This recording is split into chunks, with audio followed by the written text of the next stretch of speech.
flat, no angels singing. He'd simply realized he was damn good and fed up with the status quo, glamorous though it was. Acting in movies was all right, mostly easy work, if deadly boring a lot of the time. But lately it had been getting harder and harder to tell the difference between playing a part and the real deal. The offshoot of all this sudden clarity was that Zane had found himself on a car lot in L.A., trading in his supercharged European ride for a shiny silver pickup truck with an extended cab.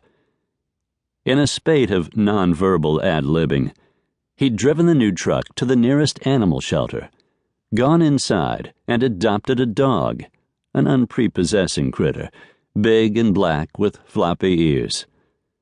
He dubbed the animal Slim, mainly because its ribs showed, a consequence of missing a few meals along the way. Leaving pretty much everything else he owned behind, Zane, with Slim, had headed north by northeast, stopping only to grab a couple of drive-through burgers here and there, gas up the truck, and snooze a little in rest-stop parking lots. They'd reached Hangman's Bend late the previous night, camping out in the unfurnished ranch house. That morning, Slim had taken a liking to a certain shady spot on the porch, so he'd stayed behind when Zane set out to get a good look at the wooded section of his land. He was on foot because his horse, Blackjack, was still in transit from the California stables where he'd been boarding the gelding since his move to L.A. several years earlier. He followed the meandering creek for a bit, enjoying the way it stitched its path through the woods like a wide strand of silver thread, clear and sun-sparkled and almost musical as it rolled over worn stones that resembled jewels under the water, coursed around primordial boulders and tree stumps, some of them petrified, on its way to wherever it was going. Zane made a mental note to check a map later when he got back to the house, because he liked knowing the facts about things, liked knowing exactly where he was, both literally and figuratively. But at the moment, he was in no great hurry to turn homeward. He was out to find the southern corner of his property, supposedly staked out and flagged. At least 8 feet wide, probably 10 or 12 in some places, the stream would be difficult to cross. But eventually he came to a natural bridge, a line of 6 flat stones, small and fairly far apart. Still fit, even after living fancy from the day he'd signed that first film contract till he left Hollywood behind him. He figured he could make it to the other side without getting his boots wet, let alone taking a header into that glacier-chilled creek water. With his arms outstretched for balance, the way he and Landry used to do when they walked the top rail of a fence as kids, he moved with relative ease, never setting both feet down on the same rock, since there wasn't room.